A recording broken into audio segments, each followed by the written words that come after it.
For our flare movement, this is going to be a single arm movement where we're holding up near the globe. I'm going to start with my hand at 90 degrees with straight lines from my shoulder to my elbow, elbow to my knuckles. Then I'm going to push the globe toward my midline, down to my opposite side hip, bring it around to my same side, about mid-quad.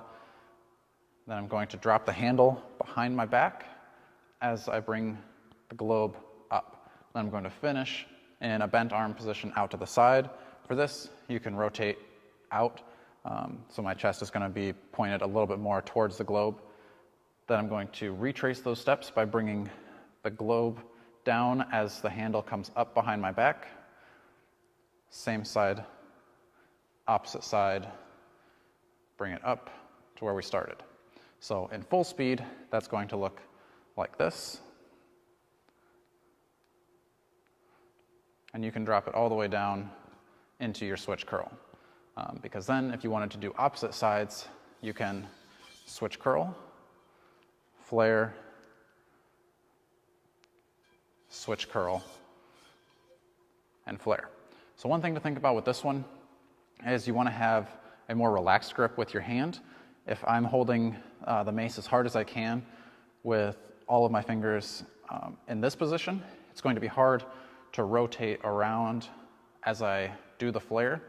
So you want to rotate with your hands a little bit more relaxed where your fingers spread and maybe even your pinky is almost off the mace as I come around. So especially in these positions down here where the handle is up the back of my arm and the globe is at the bottom, this is going to be really important to loosen that grip so that your hands can move with the mace as it comes up. Then as I come back here, I can go back into a regular grip on the mace.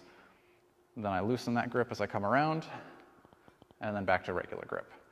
So remember to kind of play around with the differences in how you're holding the mace, because the difference of fingers stacked versus fingers a little bit spread is going to be huge in this movement, as well as moving forward into the more complex movements where we're starting to rotate with our wrist more. And that's just going to give you a little bit more range of movement with your hand by controlling that grip. So practice that on both sides. You can practice just one side back and forth, and as you come here, you can tap the handle on your hand, flare out, flare back. Practice one side, feel comfortable with that side, come up to the other hand, flare out, flare back in, tap,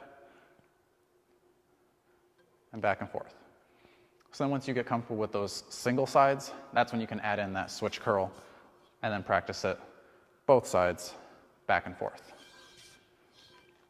So again, just like with all of our other movements, start slow, understand the segments, and then put it together, smooth out those edges, and then make it flow one into the next. Practice, and I'll see you here for the next one.